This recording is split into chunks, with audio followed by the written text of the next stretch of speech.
Ciao a tutti ragazzi, benvenuti in questo nuovo video e benvenuti su Ferrovie e Miniature. Sì, lo so, non è un video di trenini, non è un video di ferrovie e né tantomeno di miniature. È un video che volevo fare proprio per tenervi aggiornati su cose belle che mi accadono nella vita. E niente, semplicemente mi è arrivata una donazione da parte di una persona che tra poco saluterò e che ringrazio veramente tantissimo, che mi ha mandato questa nuova opportunità di aumentare il livello delle mie riprese durante i miei video. Stiamo parlando appunto di Moman. Praticamente è un'azienda che si occupa di tecnologie, soprattutto per l'illuminazione, e ho finalmente trovato il modo di avere una qualità più alta durante i miei video, specialmente nell'altro mio canale. Sì, perché in realtà questa persona che mi ha fatto questa donazione mi ha contattato non in questo canale ma nell'altro mio canale che non so, forse molti di voi non conoscono, ma che si chiama Joe Creepy Show. È un canale dove faccio video dedicati a tutto un altro mondo che sta andando benissimo e mi sto divertendo anche tantissimo.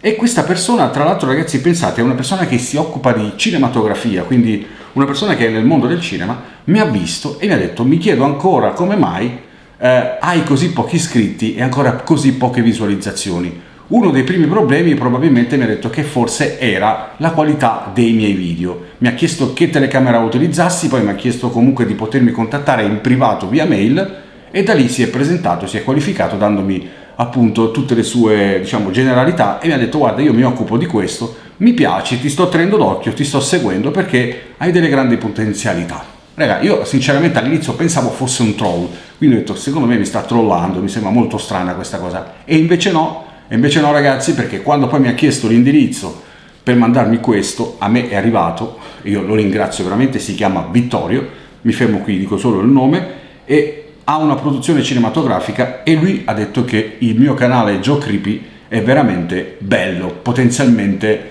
forte, che può fare veramente delle cose eccezionali. Io lo ringrazio veramente e approfitto anche per questo video, l'ho fatto su questo canale, non l'ho voluto farlo in quel canale perché secondo me è più appropriato in questo, e sinceramente ora vi faccio vedere di cosa si tratta, ed è anche una cosa che voglio consigliare a molti youtuber o comunque ad appassionati di videomaking. Questa luce vi cambierà sicuramente la vita, perché io l'ho già testata ragazzi, ho già fatto un video con questa nuova luce e posso dirvi veramente ragazzi che è qualcosa di fenomenale, cioè veramente mi ha cambiato la qualità video. Io, lo sapete, chi mi segue, uso questa telecamera che è una Panasonic con obiettivo Leica, registra in 4K, ma di vecchia generazione, quindi qualche problemino ce l'ha. E in questo momento sto utilizzando le classiche circoline a LED che mi danno quel poco di illuminazione, ma che non basta mai, specialmente in un ambiente come questo dove c'è poca luce. A volte uso anche la Olympus, che secondo me è una delle macchine fotografiche mirrorless, comunque una videocamera mirrorless tra le migliori secondo me in assoluto, anche se quella è una di Mark II di vecchio stampo che non registra in 4K ma comunque di alta qualità. Nei video del mio canale Joe Creepy Show e anche in questo canale ragazzi, perché alcuni dei video di Ferrovie e Miniature, molti di voi quando mi hanno visto lavorare sul plastico mi hanno detto: c'è poca luce, c'è scarsa luce. Effettivamente avevate molta ragione, ma io non potevo fare altro. Io usavo questa, ok, questa luce qui che vedete, che era, così come la vedete, è al massimo, ok? Ora andremo ad unboxare questa e così dopo vi farò vedere le differenze con questa telecamera con tutte e due le lampade montate. Cioè, monteremo prima questa e vedrete la luce che avevo e poi monteremo questa e vedrete il cambiamento improvviso della qualità del video. Ma andiamo adesso ad unboxare e vediamo che cosa c'è dentro questa scatola che si presenta in questo modo, molto bella ragazzi, stiamo parlando di una qualità molto alta. È diciamo una lampada a LED che costa circa intorno ai 60 euro, adesso non ricordo bene il prezzo, a me mi è stata regalata e sono andato a vedere appunto su Amazon, anzi vi metto il link qua sotto di Amazon se siete interessati, fateci un salto perché così mi potete supportare. A me è stata regalata da questo signor Vittorio, che veramente ringrazio tantissimo perché ci tiene tanto al mio lavoro e ha cominciato a farmi questo regalo, anzi tanto mi ha detto: cominciamo con questo ma ti riserverò altre sorprese magari per Natale. Grazie Vittorio, grazie veramente di cuore. Allora, subito nella confezione troviamo la sua diciamo borsettina in vellutino per poterlo conservare. Poi abbiamo il cavetto, ovviamente quello di alimentazione per poterla mettere sotto carica, perché questa funziona fortunatamente senza batterie. Capite che, ve lo dico già in anticipo, avere le batterie dietro che ti rompono le scatole, che mentre magari stai facendo un video ti cadono, il coperchio è troppo stretto, si scaricano e bla bla bla, Invece questa ha una batteria all'interno che dura veramente una vita. Abbiamo ovviamente le istruzioni e tutto il resto, ma l'oggettino ovviamente di sostegno è questo, lo conoscete già, è il classico sostegno con bitone sopra da 1/4 e poi ovviamente si innesta e dà la possibilità di poterlo mettere nella slitta di tutte le macchine fotografiche, di tutte le telecamere del mondo, perché c'è la slitta classica. Ma guardate, a parte l'eleganza e ovviamente lo spazio che occupa questa lampada, che è veramente sottilissima, guardate ragazzi, è sottilissima, fatta in questa maniera. Dietro abbiamo anche un display che ci dice un po' di cosine, adesso ve lo faccio vedere, e ovviamente ha due possibilità di aggancio, anzi sì, due possibilità di aggancio, cioè messa in maniera orizzontale oppure in verticale, perché ci sono due innesti, uno qui e l'altro è qua sotto, il classico innesto appunto da mettere per le telecamere in generale.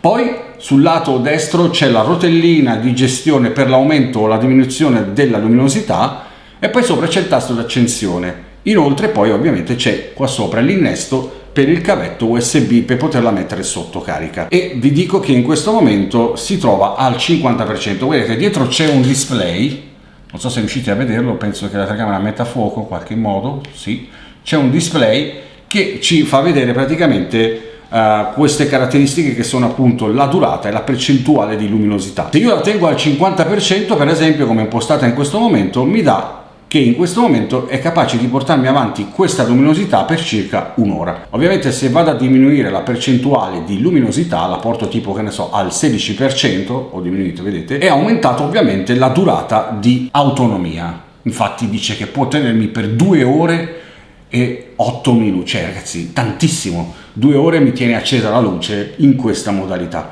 È ovvio che se io la porto al 100%, adesso la porto gradualmente al 100% di luminosità, che la stiamo raggiungendo, basta tenere premuto e lui sale, mi porta il tempo ovviamente in maniera molto più ristretto. Infatti siamo a 31 minuti ragazzi, cioè con la percentuale al massimo, quindi al 100% di luminosità, che è tantissimo, guardate, ok?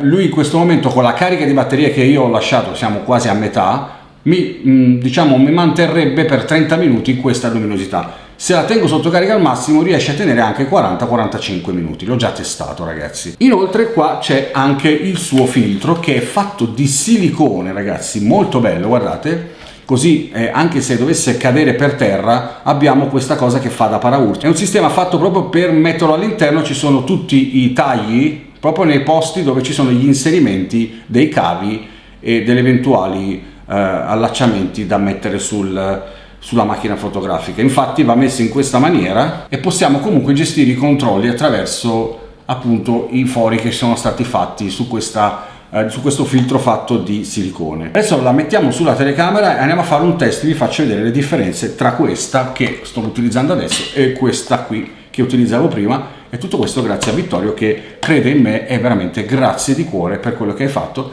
Andiamo a vedere questo esperimento, let's go! Questa è la telecamera che sto usando durante questo video con la luce spenta. Adesso andiamo ad attivare la luce che vi ho fatto vedere prima, quella che ho sempre utilizzato in questi ultimi mesi, che è questa, ok, vedete? Non era male, ma non era proprio il top. Ora andiamo a mettere la nostra ultima illuminazione, che è veramente spaventosa, guardate. Voilà! Guardate che luci ragazzi, e ditemi se veramente non è il top. Pensate che la sto usando al 30% di lumen, quindi potrei portarla avanti ancora al 70% e avere veramente un bagliore enorme addosso. Questo è molto utile anche se andate in ambienti molto grandi e profondi, quindi tipo in posti al buio, se fate urbex e questo genere di video. Secondo me questa è l'ideale. Veramente sono felice di questa cosa, grande Vittorio, grazie per avermi dato questa opportunità. E niente, comunque per adesso è tutto in questo canale, ci vediamo al prossimo video con prossimi aggiornamenti. Se volete seguirmi sull'altro canale Joe Creepy Show trovate il link qua sotto, come trovate del resto anche il link di questa lampada su Amazon, così non fate altro che ottimizzare. Raga, alla prossima, grazie per avermi guardato, ciao!